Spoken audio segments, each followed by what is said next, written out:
One Gospel, Part 38. Jesus heals and teaches on the Sabbath. At that time, one Sabbath, Jesus was going through the grain fields, and as his disciples were hungry and walked along, they began to pick some heads of grain, rub them in their hands, and eat the kernels. When some of the Pharisees saw this, they said to him, "Look, why are they doing what is unlawful on the Sabbath?" He answered them, "Have you never read what David did when he and his companions were hungry and in need? In the days of Abiathar the high priest, he entered the house of God and ate the consecrated bread, which is lawful only for priests to eat, and he also gave some to his companions. Or haven't you read in the law that on the Sabbath the priests in the temple desecrate the day and yet are innocent?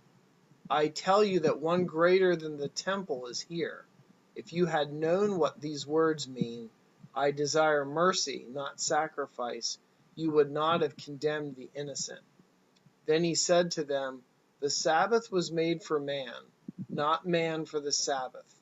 So the Son of Man is Lord even of the Sabbath."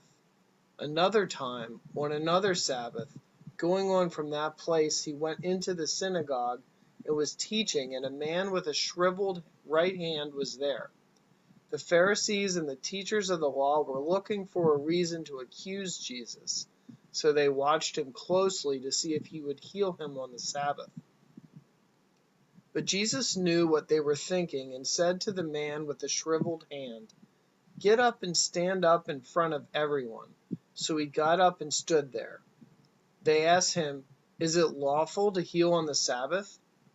Then Jesus asked them, "I ask you, which is lawful on the Sabbath, to do good or to do evil, to save life or to kill? If any of you has a sheep and it falls into a pit on the Sabbath, will you not take hold of it and lift it out? How much more valuable is a man than a sheep? Therefore it is lawful to do good on the Sabbath." But they remained silent. Then he looked around at them all in anger, and, deeply distressed at their stubborn hearts, he then said to the man, "Stretch out your hand."